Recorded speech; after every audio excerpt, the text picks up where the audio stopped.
want to allow the panelists to introduce themselves.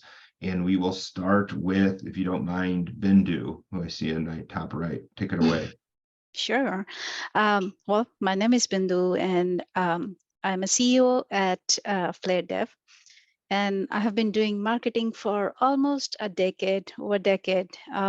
And I'm helping schools in the district with the market research, marketing plans, creating like innovative ideas for the PTA, PSTOs, and help with the fundraising. And basically, everything revolves around the automation, AI based. So nothing is manual. All the data visualization kind of thing. So the data is there to pull that thing and just perform it. So that's what with the education system, I'm helping with that right now. Excellent. Thanks for the intro. And then the other panelist I have on my roster is Newton. Is Newton here? No. Are there any other people who are panelists? No. So we have a panel of one, Bindu. Okay. But I will I'll maybe chime in every once in a while, depending Sure, on yeah. how well prepared I am to answer some of the questions. So let's start with this. And again, reminder, please throw any questions you have for Bindu or anyone else in the chat. Bindu, does your company offer internships or apprenticeships or job shadowing or volunteer opportunities for students to gain experience? And if yes, is there an age requirement? Yes, for all, for job shadowing and internship, volunteer, and the age, no, there is no age requirement. Honestly, I have 14-year-old. She helped me out with many projects too, especially like scraping the data that I have, even the WordPress websites. So she does that. And I also have like 28 years old who is helping. He's an intern actually, and he just started, he changed his gear from finance to the marketing, and he want to get the ideas like how to go in the job market. So he's kind of like he just follow along me on my projects. So kind of like virtually, it's all virtual though. That's disclaimer. Gotcha. Yeah. Excellent. And so everyone knows at Cox Communications, we offer all those as well. They're all paid as well.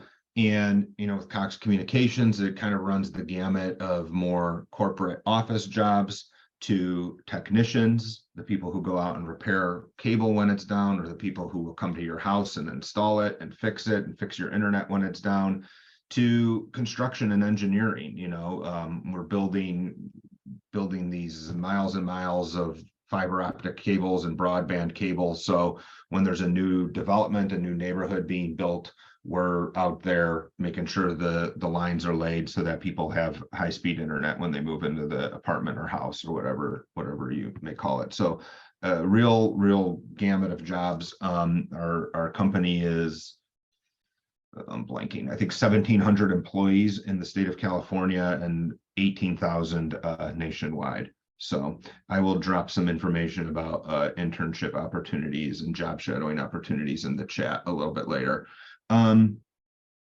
Next question for you, Bindu, is what would you say are the top 3 soft skills that entry-level employees should build before they're hired, and why? Why are they important? So marketing is such a big, robust subject or the area that it can go anywhere, right? So anyway, it's like when I started my career, like many years back, that time I started with the graphic design. Then I moved to the web design, then database, then UI, UX, and then more on the strategy side. So it's like a step by step there. So it depends which funnel you want to go. And if it's the graphic design, definitely you need the Adobe Creative Suite background, which is like Photoshop, Illustrator, InDesign. Those are the basic. But nowadays, I know people use Canva. So kind of like Canva is like a best friend for everyone. It's easy cheaper comparatively to the Adobe programs. And the school, I know, like I'm doing few projects in El Toro High School, which is in Lake Forest, and it's a high school, and they don't have a budget for the Adobe suite, and I cannot blame them, because and it's per user, so definitely they need to come up with some like a plan. So that is Canva. So if somebody has like a Canva background, like a graphics and some the typographic and the layout skill there, it's easy to step in. And of course, anything like Microsoft tools like Word, which is again, it replaced by Google Doc, Google Sheet, and Slides. So those backgrounds can be very handy when it comes to the job market, when they want to go in the real world. Excellent. Yeah. I agree with those 100%. And throwing in there, a couple things that I would say either are soft skills or just things I am constantly working on, or things I wish I had knew before I started. In communications and in marketing, it's kind of a lot of times a lot of things get funneled to you. So you really need to be able to work to prioritize things. What takes the most time, what's most important, what's coming from who, all that type of stuff. Dealing with ambiguity, being able to ask follow-up questions, have that curiosity. I think curiosity fixes a lot of things. The idea, it's a cliche, but there's no dumb questions. There really aren't. It's people much prefer, if you're in a meeting and you're getting an assignment or in your boss's office, don't leave the boss's office with a question type of thing. You're not going to look stupid if you ask something. It'll look worse if you wait a week and then you reveal that you didn't know what you were working on or what you were doing. And yeah, so if there is ambiguity, trying to move forward the best you can until it's sorted out. And obviously collaboration, any type of group projects and all that type of stuff, you'll never be working solo. Even if you to Bindu's point, even if you go somewhere and you're work on something in design and Photoshop or something for 8 hours by yourself, that doesn't mean you're not collaborating on it. You're going to have to show it to someone. They're going to have feedback. You're going to have to take advice, all that good stuff. So everything's a collaboration. And a reminder, I'm checking the chat. Reminder, if you have any questions, throw them in there. We kind of went over technical skills. Are there any certifications you think, Bindu, that are needed to be successful in this industry? Honestly, I worked for small companies, like a startup, 4 startups, and I also worked for corporate. But nobody asked for the certification. I do have certification, but it's for my knowledge, honestly. But nobody asked that. Like, if they need like a Google certification for SEO, even if like for the BI tool, like a business intelligence tool, like Tableau and Power BI, nobody asks. But it's good for you to know where you stand. And it's kind of like if you go, I'm a big fan of LinkedIn Learnings. And it's kind of like a step-by-step lessons, and it's free. Most of them are free. And if you're a student, you get cheaper version. So those are things like it helps you to learn step by step versus skipping and skimming through the subjects. But no, in my opinion, I mean, I haven't in 14 years, at least I can say, nobody asked for the certification. Yeah, I would agree. And a portfolio is worth its weight in gold. So if you're able to show any design work you've done or any type of writing samples or anything like that, you don't need to tell me you're certified in Adobe Creative Suite or something. If you could show me something that you made. Yeah, portfolio is a good point. Yeah, they do ask that portfolio if it's like a graphic design or a videographer or video editing tool that you have worked on. For the content writer, they will ask your samples. If you are a website designer, they will ask the samples, the work you have done. And if you are a strategist, then they will ask you the campaigns you have worked and the metrics, like what was the metrics for each campaign. So those kind of things, yeah, definitely people do ask that. That's a good point. So follow up to that, when you're considering someone entry level, how do you kind of weigh and value work experience versus a portfolio versus a degree versus certification? I'm sure it's something holistic, but kind of how do you view each of those? Yeah, I have about, I want to say 8 or 9 now, paid interns, and they, and mostly the high schoolers. I do have from the college as well, the degree programs, but it's like they do part-time only with the schools and everything. What essentially I look for, number one is ethics. I like to be really like the communication wise at least, and to be on the task management. Tech savvy means it's okay not knowing it. I understand they are coming right from the school, and which I totally get it. Like they might not know the tools, they might not have the real world knowledge, and I'm giving them the work. So I want them, but when I show that to client, I want to meet exactly the real world experience. So here is a huge gap. So I'm totally giving them a feedback for what they're working on, but having tech savvy and open communication, that is very, very important for me. And team working skills. So like having that bonding is very important, because on one project, sometimes I have 5 people working on one project. So it's important to have that bonding and understanding. So that is more important before even the soft skill. Excellent. Yep. Yeah. Totally agree. Um, so speaking of that, you hit on it.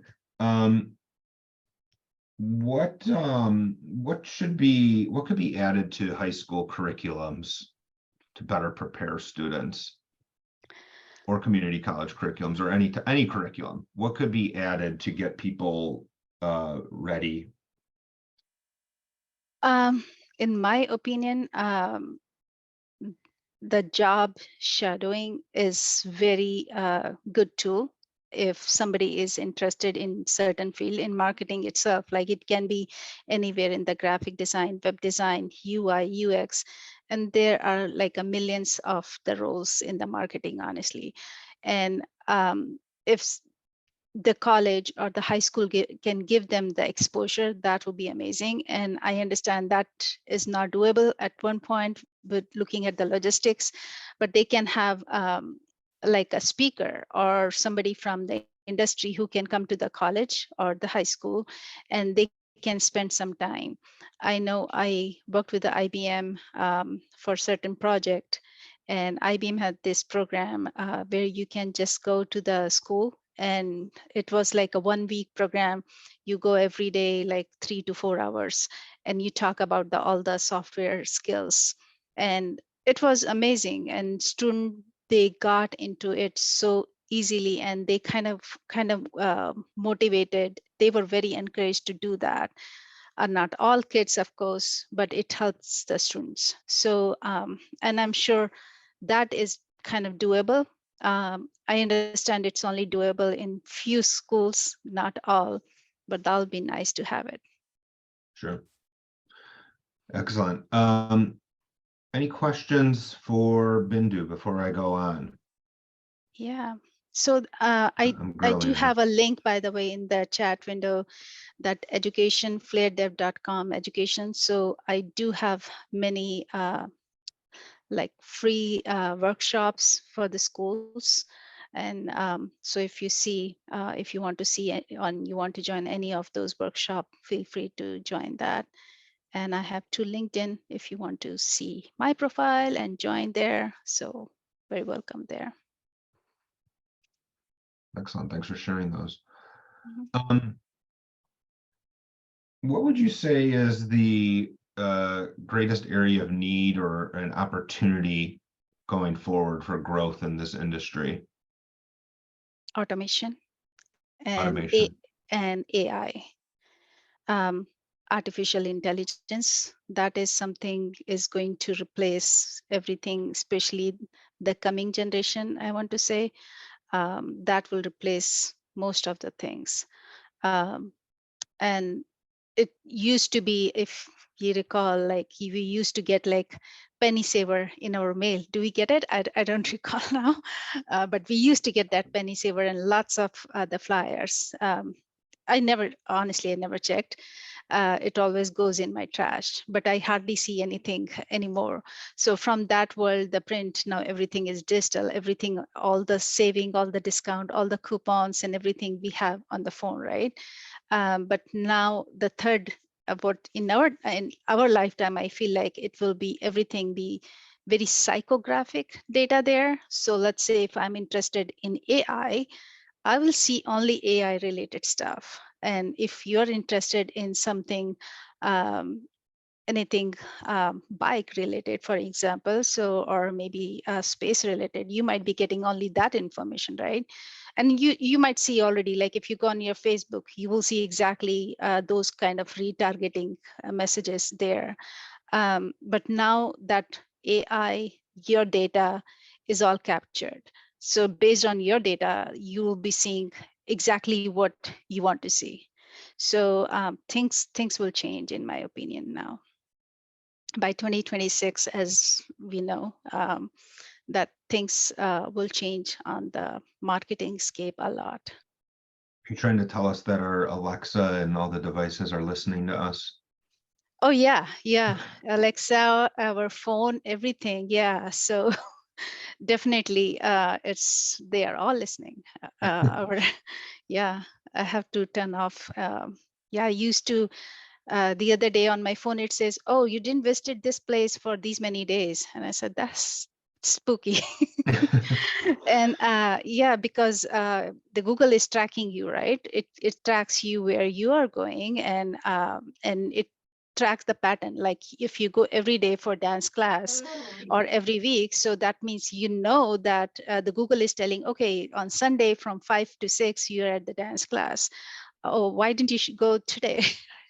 So that was Right. weird. So so Um, yeah. I'll add one thing about, potential areas of growth or opportunity. A little bit more from a communication standpoint and less a marketing, but they're of course related, is I think one thing that a lot of companies are struggling with now is authenticity, when it comes to their corporate messaging. A lot of the communications I'm responsible for are internal communications, right? Messages from senior leadership, CEO, all that to employees, both making sure they're aware of different procedures and protocols and all that. But what there's been a growing trend in over the last few years, as I'm sure you all know, is kind of commenting on stuff that's outside of the company. So a long time ago, 15, 20, 25 years ago, the old saying was, we're not going to, don't talk about whatever, religion and politics in the workplace type of thing. That's all out the window. And not only is it out the window, it's out the window 180 degrees, where a lot of people are looking to their companies to make statements on different things, whether it's a Supreme Court decision, about abortion, or an act of violence, in the movements that we had over the last couple years. So employees know and outsiders know when that happens. Is this something that company X is saying this just because they have been compelled to make a statement? Do they truly believe that? Is that interwoven into the fabric of their culture, et cetera? And we could probably all think of some cases where that backfired as a public relations thing, where company X says something and it didn't really come off that well, and it ended up alienating more people than not. So I think the next generation has an opportunity really to take that to the next level and kind of define both the company's culture and work with that, and define, a strategy for that. Just how corporations should respond, can respond, what they respond to. Believe me, I was at a conference a couple months ago with Chick-fil-A, Coca-Cola, a few other senior executives in communications spoke on this, and it's all kind of, we're figuring it out as it goes along. So by the next time the next generation enters the workforce and all that, there'll be a little bit more in place, but certainly a lot to improve on. And people will be looking to them for ideas on how to handle everything. Yeah. Yeah, talking about that, yeah, actually recently, I'm not sure if any of you do the Facebook, Instagram paid campaigns. So there you cannot do the demographic pick. Earlier, you used to do that, like you want to just do the paid campaign for, let's say, 30 to 40 years old, but you cannot do anymore. You cannot just pick this beauty product is just for women. So those kind of things are all scratched out. So talking about that discrimination. Sure. And yeah, so kind of good and bad, but for a marketer, no, because I would like to go very granular when I want to just reach out to certain audience versus spending money for the whole big demographic there. But I do understand when I'm in that shoes. So I understand that time. Yep. Yep. The other thing I'll say that Bindu hit on earlier, is that I think especially if you're trying to break into the field, is that marketing communications, it's very vast. And the more things you could say you do and that you have in your toolkit, the better. Because a lot of companies, they're not going to hire one person to do video, one person to write press releases, one person to do graphic design. They want one person who could do all that. So if you come in and you go, I could edit videos, that's still a very highly sought after skill. And I could write, and I know how to use Adobe, and I know how to do web design is a huge thing too. You're golden if you could do all those things, especially at an entry level. There's a lot of people who are not entry level who know how to do one of the few. So the more you could do, the more you're going to help a company. And people should be able to go in, or it might seem desirable to go in and be able to do that and have different, own more of the process, own more of the contributions, and then kind of figure out what path they might want to really specialize in. I want to focus solely on this as they climb the ranks. Totally. Yeah. You have to roll up your sleeve when you want to anything on the graphic. And as I said, it helped me doing from the graphic design to the strategy, because I know I can go on the website and I can see why the customers are not filling up the form on the website. And I can see all the problems, but only I can see if I know where is the lacking, where is the customer journey is breaking. So so those kind of things, yeah, that again, yeah, you need all kind of, so marketing is not something that you're just a designer or a web developer or UI person. And it's a lot of people go into communications to avoid or whatever. There's a lot of math involved. So if you have, again, I think we talked about it in the first panel, critical thinking, logical thinking. Bindu was just hitting on it, different if this, then this, or if this happens, then let's resend the email. If it doesn't, if we get to a certain percentage of open rates, we won't, or that, here's a logical progression of communications. We'll we'll give people 3 weeks to do something, and we'll send an email from the CEO first to managers, and then the managers could cascade that. Being able to problem solve and chart those things out, the logical thinking and straight numbers, of open rates and this, and what's the ROI and how much did this campaign cost versus the yield and all that. The math is a huge component of communications and marketing as well. It's not just all creative. 100%. Yeah. 100%. I believe we have 10 more minutes. So any questions, please send them in. Bindu, I'll ask you this now. It's not final, but what final advice do you have for high school and college educators who are preparing students for careers in this industry? I know we kind of hit on that already in a few different questions, but any other advice you have for the educators who are getting everyone ready? Um, like you said on the previous call, be open-minded, be curious. If you're not curious and if you're not open to learn new things, I highly doubt it somebody can grow. You have to be curious on every single thing. I tell my daughter, my 14-year-old daughter, like she said, nope, I just need to learn this, mom. I don't want to learn that. I said, if you try to just listen, you might learn something extra. So, and especially in the marketing, somebody might, as you said, like they might need, not the might, they have to have, especially any marketer, they have to be good in maths. Not that you have to do the calculus, pre-calculus, but it's more on the metric side, the ROI side. So for that, like if you need to, or you should know how to analyze the data. And those kind of thing is a really a prerequisite for me, who know how to do that. Anyone who comes with the spreadsheet background, it's really helpful for me. And if somebody knows that, uh, it's easy for me to put in any area. So either SEO specialist or some social media related, even the content writer, any marketing assistants. So anywhere I can use them.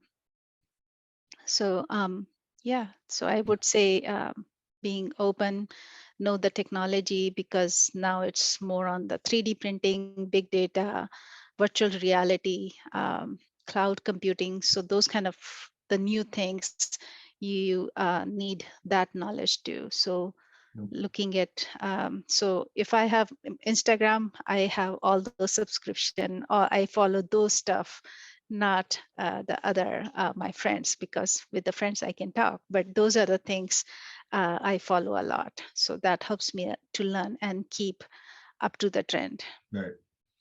And I think the good thing about, I mean, curiosity is important, but I think the good thing about it is it's less of a skill and more of an attitude, right? It's more Yeah, of a mindset. It's something that anyone right. can be good at. It's not, Ryan, go try to dunk this basketball and I'll never do it in a million attempts. But I come from a journalism background, and that's 90% of the battle. Is the worst thing that someone could do in storytelling or something is, I have these 15 questions that I'm going to ask Bindu when I interview her. And I go, all right, Bindu, question one. And then you answer it. And I go, okay, thanks. Question two. I mean, you need to follow up. You need to ask the follow-up question. You need to dig deeper and take a legitimate interest in whatever you're working on. And that's just an attitude thing. Exactly. I agree 100%. Yeah. I So, just and dropped Bindu, in a message. So these are the open. So Ashley, she asked me if you have any open position. I said, okay, I'll make sure that I drop in the group. So if anyone is interested, feel free to contact. So I'm pretty uh, prompt on my response. So yeah, if you know anyone or looking for experience, in and it can be paid if somebody is experienced. If somebody is looking for experience, that it will be unpaid, but depend, maybe I can just have him or her work with my other team members.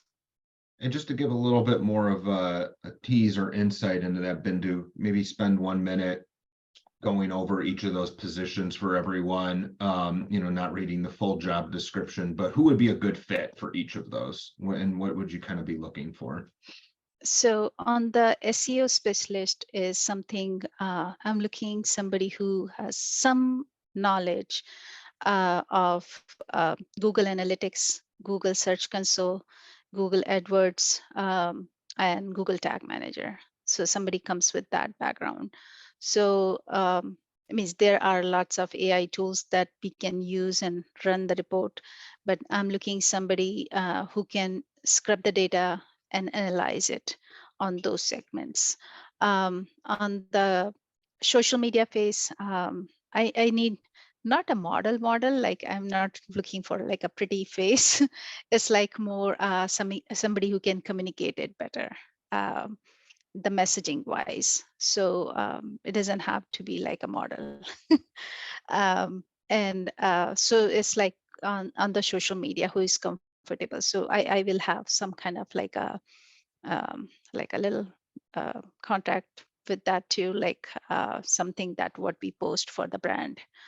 And on the content writer, I'm looking somebody who can write the blogs. It can be anywhere like a 500 to 2,000 words, and also for the website as well, for the both. And on the marketing assistant, it's more like, um, again, as marketing assistant, it's more with the graphic design, web design background, at least these two. In the graphic design, somebody who has like a creative right side of the brain, and web design is more the left side of the brain. So combination of both. On the technology, I want to say WordPress, somebody with the WordPress background. Excellent. All good opportunities to build a portfolio like we were talking about earlier. Yes, and especially in the summer, I have few wait list actually for the summer.